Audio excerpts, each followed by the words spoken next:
खुशियों का दिन आया है, जो मांगा सो पाया है। आज मेरे मोदी जी का 17वां जन्मदिन आया है। ओ भारत माँ, ओ भारत माँ। मोदी जी को अपने दिल की गहराइयों से 17वें जन्मदिन के शुभ अवसर पर मैं अपनी ओर से उनको जन्मदिन का मुबारकबाद शुभकामनाएं भेंट कराना चाहता हूं। वो दिल से मेरा जन्मदिन मुबारक स्वीकार करें, मेरी हार्दिक इच्छा है। और मैं उनके 17वें जन्मदिन पर मुबारकबाद इसीलिए दिया हूं क्योंकि आज ही 17 सितंबर 1950 के दिन हमारे प्रधानमंत्री मोदी जी का जन्म हुआ था, जो हमारे भारत के 14वें प्रधानमंत्री बने हैं और 2014 में बने। इनके आने के बाद भारत देश की विकास की गति जो है एक नई गति के हिसाब से बढ़ना शुरू कर दी, एक नई दिशा का सिलेक्शन हो गया। और ये बीजेपी पॉलिटिकल पार्टी से बिलोंग करते हैं और इनके 2014 से 2020 का जो सफ़र रहा है ये बहुत ही बढ़िया और विकास की गति को बहुत ही बूस्ट किए हैं, सपोर्ट किए हैं और हमारे देश की अर्थव्यवस्था काफ़ी रनिंग में तेज़ी में आगे तरक्की की ओर बढ़ता जा रहा है। दोस्तों, हमारे मोदी जी के काम से हमारे देश के विकास का जो रणनीति, गतिविधि, जो ढांचा, जो इसका जो है सो आत्मबल मजबूत हुआ है, आत्मनिर्भर भारत बनाने की जो कोशिश कर रहे हैं, इसमें हमारे देश के नागरिकों, हम आप सभी मिल करके मोदी जी का सपोर्ट करेंगे तो एक नए भारत का निर्माण हो सकता है। क्योंकि एक व्यक्ति अकेला चना भार नहीं फोड़ता, बट सारे लोग मिल जाओ, एकता में बल होती है, आपने सुना होगा। तो हमारे देश की एक नई गति, एक नई विकास और एक नई ऊर्जावान देश हमारा हिंदुस्तान बन पाएगा। तो मोदी जी को मैं उनके जन्मदिन पर दिल की गहराइयों से, तन मन से शुभकामनाएं भेंट कराना चाहता हूं।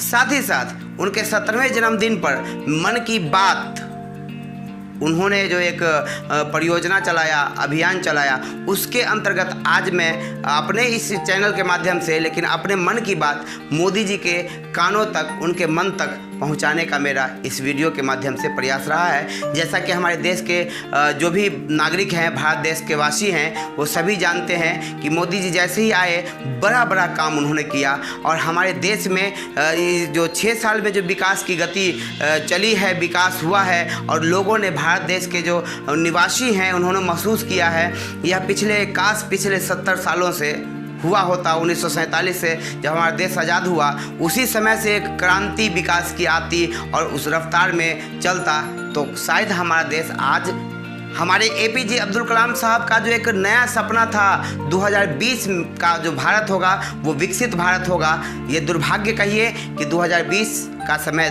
चल रहा है और भारत विकसित के श्रेणी में नहीं आया है। उनके सपने, हमारे एपीजे अब्दुल कलाम साहब के सपने जो अधूरे रह गए हैं, मुझे लगता है कि उनके सपने को पूरे करने में मोदी जी का एक बहुत बड़ा योगदान होगा। लेकिन उनके योगदान तो बड़ा होगा ही, लेकिन छोटे छोटे योगदान यदि भारत देश के नागरिक भी उनको अगर देना शुरू करें तो हमें लगता है कि उनके आसानी पूर्वक वो काम को, विकसित भारत को बना पाएंगे। जैसे उन्होंने आए, मुद्रा का मानक जो था उसमें बदलाव ला दिया, कहने का मतलब रुपया चेंज कर दिए, मुद्रा मानक बदलाव किया आते आते। उसके बाद जो है जम्मू कश्मीर का धारा 370 में बदलाव करके जम्मू कश्मीर को स्वतंत्र किया। ये बहुत बड़ी बात है, इतनी बड़ी बात है कि मुझे लगता है शायद ये जो इतने बड़े जो काम किए हैं ये कोई नहीं कर पाता, क्योंकि जम्मू कश्मीर से धारा 370 हटाना ईश्वर के अवतार का रूप धारण करके काम किया गया है। इस बात को पूरा देश महसूस कर रहा है। साथ ही साथ उज्ज्वला योजना के अंतर्गत हमारी माताएं बहनें जो हैं वो गैस सिलेंडर, रसोई गैस सिलेंडर के द्वारा आज उनको खाना बनाने में काफ़ी सहूलियत होती है। पहले जलावन पर जो खाना बनाते थे, फूंक फूंक करके परेशान हो जाते थे, फिर भी परेशानी होने के बावजूद भी उनका समाधान नहीं निकला। पिछले 60 से 70 सालों में जो मोदी जी 5 से 6 सालों में रसोई गैस सिलेंडर मानक मुद्रा बदलाव, जम्मू कश्मीर की धारा 370 को ख़त्म करना और सबसे बड़ी मेरा आधार मेरा पहचान। कहने का मतलब मेरा आधार मेरा पहचान, एक आधार और एक पैन कार्ड, ये दो, पैन कार्ड तो पहले था लेकिन एक आधार कार्ड मतलब हमारा हर चीज़ का पहचान पत्र बन गया। ये पहले कौन कौन कार्ड, कौन कौन परिचय पत्र, वोटर कार्ड, लाइसेंस, पता नहीं क्या क्या होता था, लेकिन अब इतनी सरल हो गई है कि आधार कार्ड ही आपका सब कुछ है। दूसरी तरफ सड़क की स्थिति में सुधार आया, सड़क एक दूसरे का कनेक्शन सड़क से जोड़ा गया, सारे सड़क एक दूसरे से जुड़ गए, पक्की सड़कें बन गई।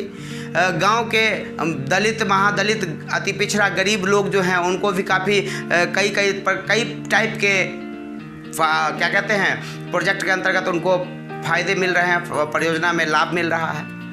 उसके बाद बिजली के मामले में आत्मनिर्भर भारत बन गया। उसके बाद कहेंगे MSME, उद्योग धंधे को काफ़ी ज़्यादा बढ़ावा उन्होंने दिया। साथ ही साथ आत्मनिर्भर भारत का नारा देकर के पूरे भारत देश के हर युवा को वो आत्मनिर्भर बनने की एक घोषणा अनाउंस किया है और उन्हें बल देने का प्रयास कर रहे हैं। ये बहुत बड़ी बात है। तो हम इन तमाम तरह की बातें जो मैंने बताया, मैंने अपने नज़रों से देखा है, सुना है, पढ़ा है, और ये मुझे कोई सिखाया नहीं या कोई झूठ इसमें फेक नहीं है। तो दोस्तों, मेरे भारत देश के वासियों, यदि आप मोदी जी के शासनकाल से, उनके कार्य से, उनके विकास से, उनके कार्य करने की जो कला है, बोलने की जो पद्धति है, या फिर उनका जो भी परियोजना है, यदि आप उनसे संतुष्ट हैं तो मैं कहूँगा इस वीडियो को लाइक करके अपने दोस्तों के बीच शेयर कर दीजिए। साथ ही मन में कोई प्रश्न चल रहा है तो कमेंट भी करें, ताकि यह वीडियो में कोई कमी लगे वो भी कमेंट कर सकते हैं, ताकि मैं उसको बार बार सुधार करने की प्रयास करूँगा। दोस्तों, आगे की बात करेंगे। मोदी जी से मेरी हाथ जोड़कर एक विनती है कि इतना सारा कुछ हुआ है, लेकिन हमारे देश में अभी तक 70 साल आज़ादी के, 73 साल 74 साल पूरे हो जाने के बावजूद भी आज भी हमारा देश के सरकार या नागरिक या जो भी लोग कहें, सभी लोग जिम्मेदार होते हैं सिस्टम के अंतर्गत, शिक्षा को प्राथमिकता नहीं दी जा रही है। जबकि शिक्षा को प्राथमिकता देनी चाहिए, क्योंकि शिक्षा ही विकास का एक मूलभूत ढांचा, बुनियाद होता है।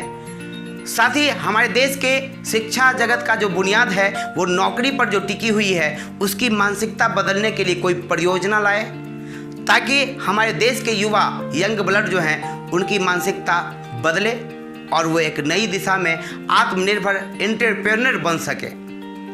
दूसरा, रोजगार हमारे देश के जो सरकार हैं, प्रधानमंत्री हैं, या मोदी जी, स्पेशल मोदी जी का नहीं कह रहे हैं, मतलब कोई भी प्रधानमंत्री बने, थे, हैं या रहेंगे, या हमारे किसी भी राज्य के मुख्यमंत्री हैं, वो गरीबों को, अति पिछड़ा को, महादलित को अनाज देते, घर देते, कपड़ा देते, लत्ता देते, भूमि देते, ये टॉयलेट रूम देते, ये सब देते बहुत कुछ देते, लेकिन उनको एक चीज़ नहीं देते जिसका नाम है रोजगार।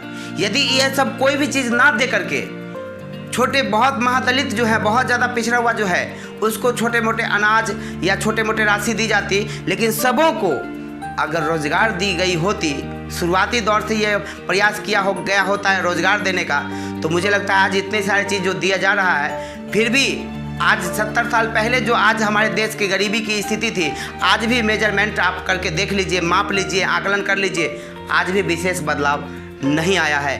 क्यों? क्योंकि दोस्तों, किसी को मदद करने का मतलब उसको विकलांग बनाना, उसको कमज़ोर बनाना होता है, उसको लाचार बनाना होता है। मदद करने से कोई आत्मनिर्भर नहीं बन सकता। हम गरीबों को परियोजना बाय परियोजना मदद करते, उनको सहयोग राशि देते, उससे क्या होगा? उनकी लत खराब हो जाएगी, उनकी आदत खराब हो जाएगी और वे लाचार बन जाएंगे। हमारे देश के प्रधानमंत्री, मुख्यमंत्री या फिर जो भी परियोजना है, क्या गरीबों को, अति पिछड़ा, महादलितों को लाचार बनाया जा रहा है या उनको सहयोग किया जा रहा है? तो मैं कहूँगा जितनी राशि उनको मदद किया जाता है, राशि भुगतान मतलब सहयोग राशि दी जाती है और उनको जीवन में कहा जाता है कि तरक्की करो, प्रयास करो। मैं मतलब मेरी मन की इच्छा है, मन की बात है जो प्रधानमंत्री मोदी जी तक पहुंचाना चाहता हूं कि इन सभी परियोजना को एक ऐसे जगह पे पैसे का इन्वेस्टमेंट किया जाए जहां से रोजगार का सृजन हो सके। जैसे उन्होंने देश विदेश का यात्रा करके बहुत सारे देश से एक समन्वय स्थापित किया है व्यापार की दृष्टिकोण से, आर्थिक दृष्टिकोण से, या फिर जो भी सामरिक दृष्टिकोण से, जो भी दृष्टिकोण से उन्होंने किया है, तो मैं कहूँगा कि शिक्षा जगत को प्राथमिकता देनी पड़ेगी। जितने भी इधर उधर जो परियोजना है, फिजूल में पैसे लोगों के बीच में बट रहे हैं, उसका कोई फ़ायदा किसी को नहीं हो रहा है। उस पैसों को एक जगह इकट्ठा करके MSME को बढ़ावा दे रहे हैं और दिया जाए। और साथ ही साथ रोजगार सृजन कहाँ कहाँ से हो सकता है, वहाँ पे इन्वेस्टमेंट किया जाए, चाहे वो पूंजीवादी अर्थव्यवस्था हो या समाजवादी अर्थव्यवस्था हो, किसी भी क्षेत्र में हो, लेकिन रोजगार सृजन की बात होनी चाहिए। लोगों को रोजगार के मामला में आत्मनिर्भर बनाने की बात होनी चाहिए। उसके लिए ट्रेनिंग सेंटर होना चाहिए। युवाओं के बीच एक नई जागृति, एक नई सोच, एक नई रणनीति जानी चाहिए, ताकि उनकी सोच में बदलाव आ सके और एक नई कैरियर, आत्मनिर्भर रोजगार, स्वरोजगार लोग कर सके उत्पन्न। ऐसा युवा हमारे देश का होना चाहिए। तभी हमारे देश का जो नारा प्रधानमंत्री मोदी जी ने दिया है, आत्मनिर्भर भारत, मुझे लगता है तभी वो बन पाएगा, वरना ये अधूरा रह जाएगा।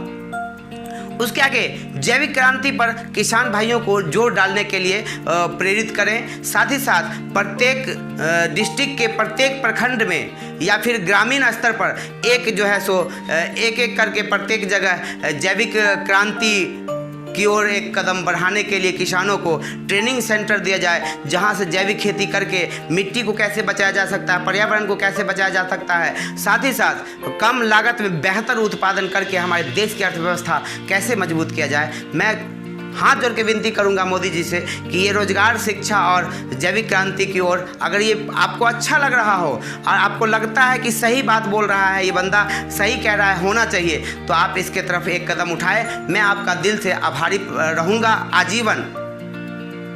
और मोदी